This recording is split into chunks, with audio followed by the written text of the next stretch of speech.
Il est 20h sur les antennes de Spectrum Télévision. Mesdames, bonsoir. Monsieur, bonsoir et merci d'être avec nous. C'est le journal. D'abord les titres. Effondrement d'une buse métallique sur la route aéroport Carrefour-Saint-Michel. Où sont passés les ingénieurs du génie civil promis par le gouverneur de la région du Littoral? 4 jours après l'affaissement de cette buse du fait des inondations, le ravin grandit de jour en jour. Une situation qui inquiète les riverains et usagers. Vous les entendrez dans ce 20h. Et puis les stades d'entraînement de Ngoa Ekele à Yaoundé, Mbappé-Lépé à Douala et Middlefam à Limbé doivent être déguerpis dans les meilleurs délais. C'est la substance d'une correspondance adressée par le ministre des Sports à son homologue de la Santé. Réquisitionnée il y a quelques mois pour la prise en charge des patients du Covid-19, cette demande intervient au moment où le pays craint une seconde vague de contamination. Voilà pour les titres. Mesdames, bonsoir, monsieur, bonsoir et merci d'être avec nous. 20h sur les antennes de Spectrum Télévision, c'est le journal. Le Comité national économique et financier lance sa plateforme, banque de données des établissements financiers et usagers inscrits. La campagne de vulgarisation de cette plateforme a été lancée ce jour à Yaoundé par le ministre des Finances, Louis-Paul Motazeux. C'était au cours d'une conférence de presse à laquelle a assisté Olivier Bouzic. Il s'agit d'une vaste banque de données où sont stockées toutes les informations financières. Son objectif principal est de permettre à tous les acteurs du système financier de bénéficier des multiples avantages et transparences et de prise de décisions financières optimales inhérents à l'usage systématique de la plateforme informatique CNEF. En effet, les établissements de crédit et de microfinance ne respectent pas les obligations de télédéclaration.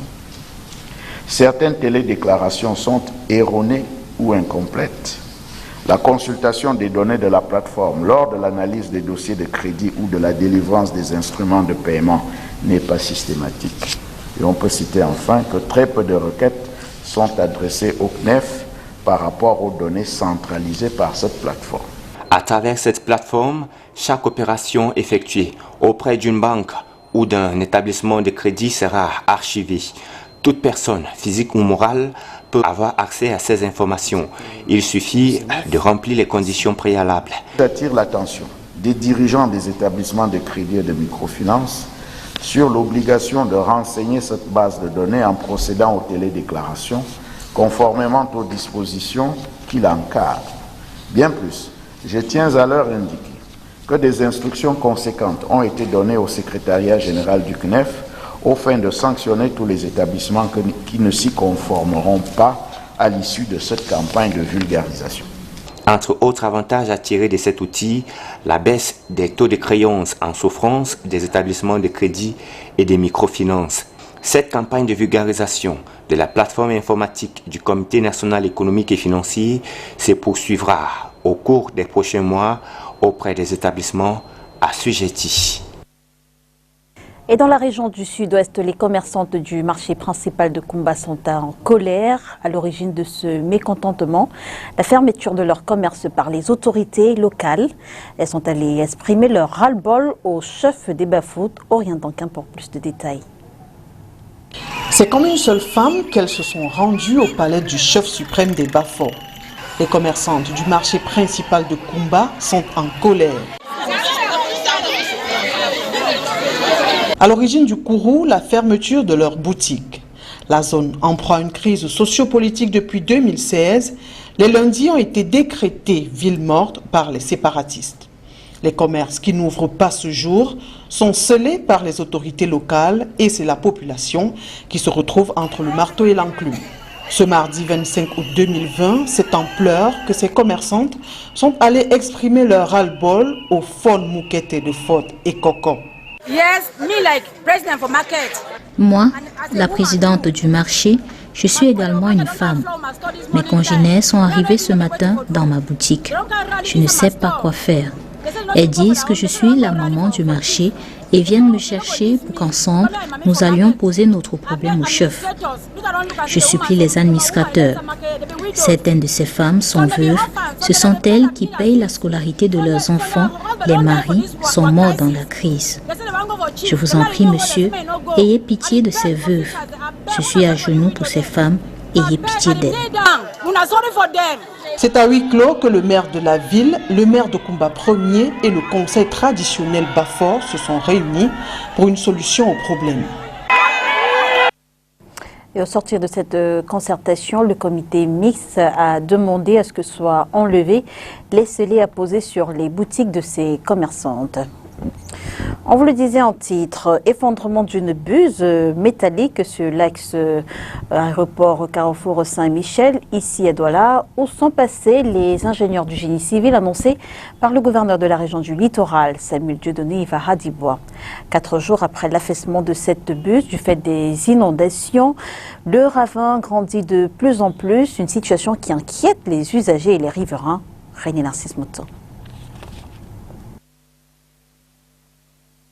Par l'ombre d'un ingénieur de génie civil au lieu du sinistre ce 25 août 2020 au niveau de la bretelle menant à l'aéroport et à Saint-Michel. Pourtant, dans son communiqué datant du 24 août 2020, le gouverneur de la région du littoral rassure les populations de la ville de Douala que des équipes techniques sont à pied d'œuvre pour le rétablissement rapide de la circulation. Sur place, les usagers de la route traduisent leur surprise. Ça crée un handicap, il faut maintenant aller recontourner pour pouvoir... Et ça c'est un manque à gagner, ça perd du temps. Une route bitumée, peut-être, je ne sais pas combien d'années, ou c'est 15-20 ans.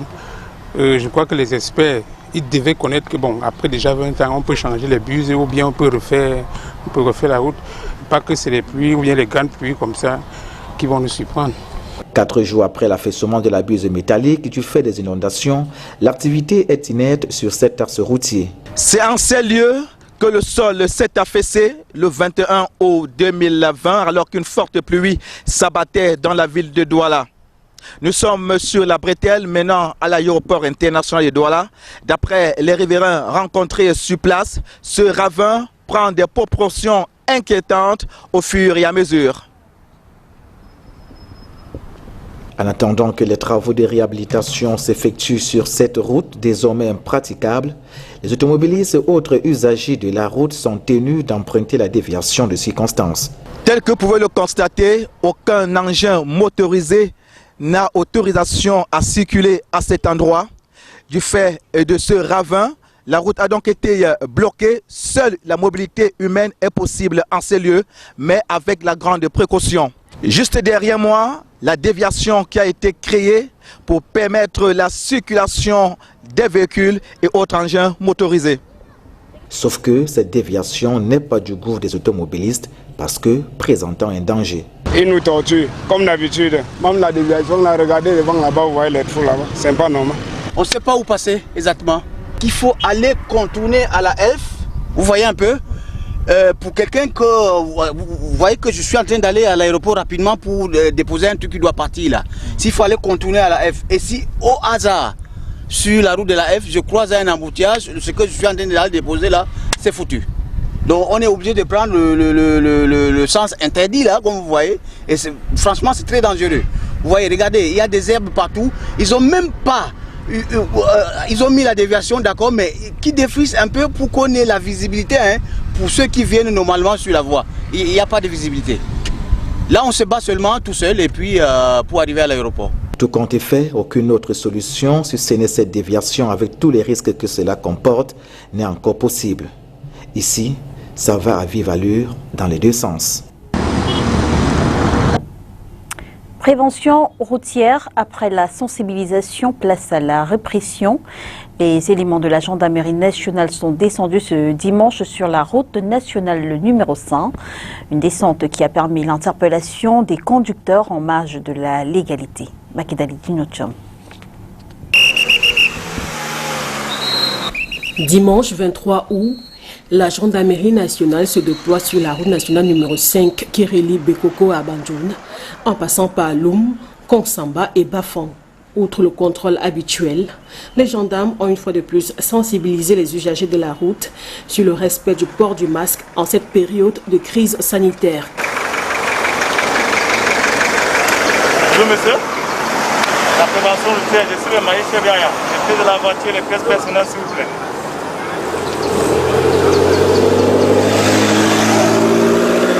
Bonjour.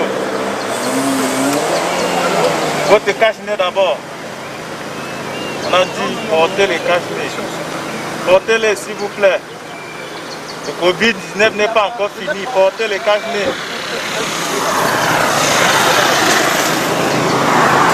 Les pièces de la voiture et les pièces personnelles s'il vous plaît. C'est la prévention routière. Sauf que ce conducteur n'a aucune des pièces demandées par le gendarme. Vous n'avez pas? Chauffeur, votre permis de conduire, la carte d'identité.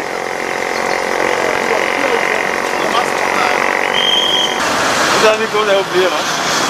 Vous ne devez pas circuler. Vous ne devez pas alors circuler.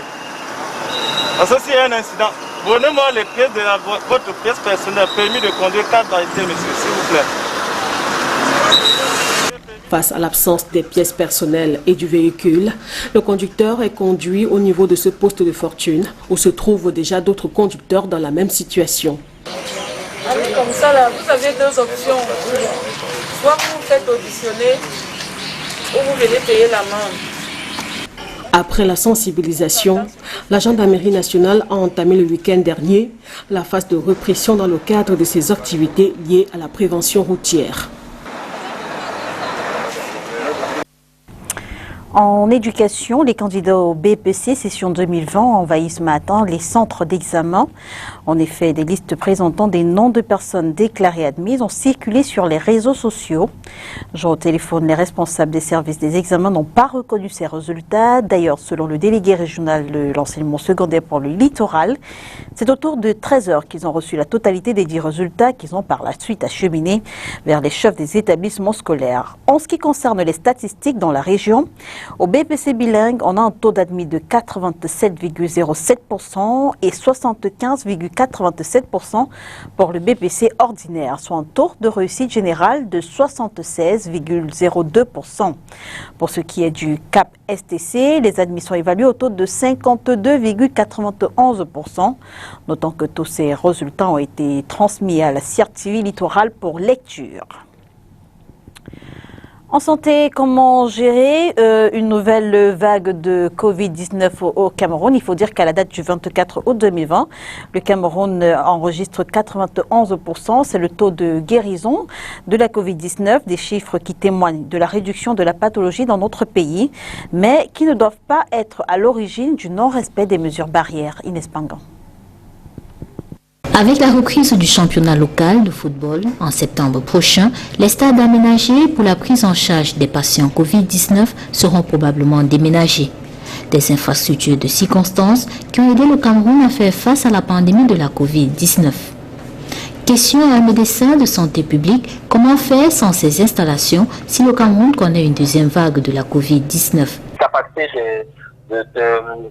d'accueil dans les hôpitaux de fortune, de campagne qu'on a placés dans les stades sont devenus aujourd'hui excédentaires, donc on peut logiquement s'en passer et renforcer plutôt les dispositifs hospitaliers préexistants.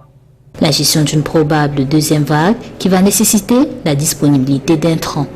Je pense que pendant les premiers mois de la pandémie, au Cameroun, les autorités sanitaires se sont suffisamment dotés d'équipements, d'intrants et des médicaments pour pouvoir gérer déjà cette première phase de l'épidémie. Ils ont acquis une relative bonne expérience pour pouvoir donc faire face à une éventuelle seconde phase de l'épidémie. Donc je pense qu'on est paré. En rappel, le respect des mesures barrières peut aider à l'annonce ou venue d'une deuxième vague. Des règles qui intègrent le port constant du masque, un accessoire dont l'usage même continu n'est pas dangereux pour la santé. Mais il faudra aussi dire que ce n'est pas toute forme de masque, il faut quand même que des masques soient homologués. Même si ce sont des masques en tissu, il y a une réglementation et des normes appropriées pour pouvoir accepter ces masques. Donc le masque n'est absolument pas dangereux pour la santé. Le Cameroun sort enfin la tête de l'eau 6 mois après la détection du premier cas positif de Covid-19. Le ministre de la Santé publique parle d'un taux de guérison au 24 août 2020 de 91%. Mais recommandations de Manaouda Malachi, ce n'est pas une raison au relâchement.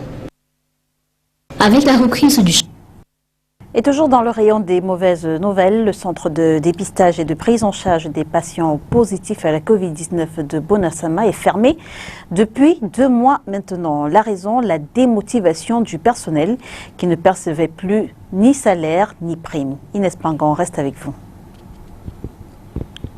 Rendu sur le site de l'école maternelle publique de Bonasama ce 18 août 2020, ce sont les chaînes et le gros cadenas sur les portes d'entrée qui accueillent l'équipe de reporters.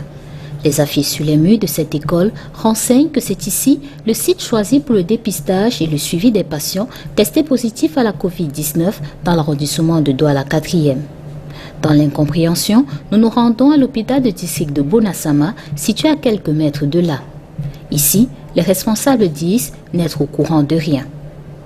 À la quête de l'information, une source nous révèle que ce centre est fermé depuis 2 semaines déjà. La raison, la démotivation du personnel qui a choisi d'abandonner le centre parce que ne percevant pas de salaire et de primes. On se rappelle qu'au lancement de la décentralisation du plan de riposte dans la région du littoral le 13 juillet dernier, la sonnette d'alarme était déjà tirée par le responsable du district de santé de Bonasama. Nous serons terminés ce propos en exprimant de manière la plus forte la démotivation accrue des équipes du SGI du district de Bonasama, dû au non-paiement des primes des équipes depuis 3 mois. Les équipes pourtant très dynamiques et motivées, mais aujourd'hui démoralisées et toujours présentes sur le terrain. Par ailleurs, les équipes qui ne comprennent pas le 2 poids, 2 mesures, car les équipes de la délégation sont payées régulièrement, pendant que celles du district à pied d'œuvre depuis avril n'ont jamais reçu un radis. Pourtant, nous luttons tous pour éradiquer la Covid-19 dans la communauté. Ces équipes qui doivent se déplacer quotidiennement, ayant abandonné leurs activités génératrices de revenus pour se consacrer totalement au SGI, sont au bord de l'arrêt de travail, malgré toutes les paroles mielleuses qu'elles peuvent entendre. Un discours pourtant fait en présence du gratin administratif de la région du littoral, dont son gouverneur et son délégué régional de la santé publique. Près d'1 mois après ce 13 juillet, le centre est fermé. Une fermeture qui se fait alors que le MinSanté dans un tweet dit craindre une 2e vague de Covid-19 au Cameroun. Et alors que les autorités craignent une seconde vague de contamination à la Covid-19 au Cameroun et appellent au respect strict des mesures barrières, force est de constater que dans les rues, le port systématique du masque de protection n'est plus à l'ordre du jour. Oriane Danquin. Le geste aurait pu être salué, mais la suite de l'action nous ramène à la réalité ambiante. Aujourd'hui, il est difficile à Douala de rencontrer des personnes portant leur masque. Je n'ai pas porté le masque aujourd'hui parce que moi je me sens très mal à l'aise quand je mets le masque. Mais j'encourage ceux qui portent parce que c'est en force de porter comme ça qu'on lutte contre le coronavirus. Et moi et d'autres gens ne prennent pas l'exemple sur moi pour me considérer une mauvaise personne parce que je ne suis pas mauvais. J'aime le masque et j'adore mon pays et je ne veux pas que la maladie attrape mon pays. Il ne faut pas que les gens prennent l'exemple sur moi en ne pas porter le masque. Gêne et problèmes respiratoires sont des raisons avancées. C'est parce que ça nous empêche d'être à l'aise. On respire vraiment difficilement. Mais de temps en temps, on a ça dans le sac. Mais malheureusement, comme ce n'est pas tellement obligé, on préfère être à l'aise comme ça. C'est la respiration, c'est pour ça que d'habitude, c'est pour ça que je mets vraiment comme ça. Pour porter ça, ça nous gêne parce qu'on ne prend pas le relais. Un petit peu seulement. C'est pourquoi on ne porte pas. J'ai souvent l'habitude de porter le masque. Je n'ai pas pu porter ça aujourd'hui parce que quelquefois même ça m'étouffe. Je suis étouffé par ça. Parce que souvent j'ai les problèmes de respiration. Loin du volet sanitaire, il y en a qui disent avoir retiré pour un court instant. J'ai le masque là-bas. Présentement, je suis en train de manger, si vous le constatez. Je porte régulièrement le masque. C'est comme m'appeler d'un coup comme ça, j'ai oublié ça sur la table. Si on va à la maison, maintenant vous allez voir le masque. Donc j'ai au moins 4 ou 5. Toutefois, ces Doualais sont conscients de la menace, mais chacun a son avis sur la question. On a peur de la maladie, on se dit que bon, peut-être on sera épargné. Ce n'est pas parce que vous portez le masque que vous ne serez pas malade. On a peur de ça, mais le problème c'est que c'est seulement Dieu qui nous protège. Non, la maladie c'est la maladie. Le Covid c'est une maladie comme tous les autres. Si ça attrape quelqu'un, Et il me sait que c'est son temps qui est arrivé. Moi, je ne vois pas. C'est une maladie comme tous les autres. Les autorités sanitaires annoncent un risque de résurgence de la maladie à coronavirus et appellent les populations au respect des mesures barrières. L'actualité internationale, c'est avec VOA. Au Mali, la junte au pouvoir depuis une semaine et les émissaires de la CEDEAO se sont séparés lundi sans accord après les pourparlers sur les conditions d'un retour des civils à la tête du pays. Les chefs d'État de la CEDEAO doivent se concerter mercredi et décider de renforcer ou d'alléger les sanctions prises à la suite du coup d'État. Les États-Unis appellent le gouvernement ivoirien à enquêter de manière approfondie sur tous les décès liés aux récentes manifestations et à rendre publics les résultats de ces enquêtes. Il appelle tout le monde à adhérer à l'état de droit et les autorités ivoiriennes à garantir des processus judiciaires équitables. Mike Pompeo est arrivé mardi au Soudan pour la première visite en 15 ans d'un chef de la diplomatie américaine. Par ailleurs, le procès de l'ex-président soudanais Omar el-Béchir pour sa participation au coup d'État qu'il a porté au pouvoir en 1989 a été ajourné au 1er septembre, a indiqué le président du tribunal.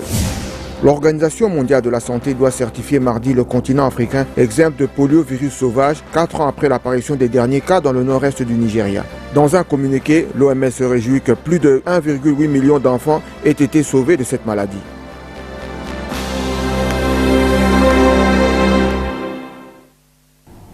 En sport, ça chauffe encore dans la tanière des Lions indomptables version 90. Dans une sortie sur Facebook, le mondialiste 90 et 94 Emmanuel Mabouankessa fustige le comportement de certains de ses ex-coéquipiers qu'il trouve égoïstes. Nous l'avons joint au téléphone pour comprendre cette sortie. L'affaire fait grand bruit. L'ancien footballeur international camerounais Emmanuel Mabouankessa, dans une lettre ouverte publiée sur sa page Facebook ce lundi 24 août, dénonce le comportement de ses anciens coéquipiers en équipe nationale.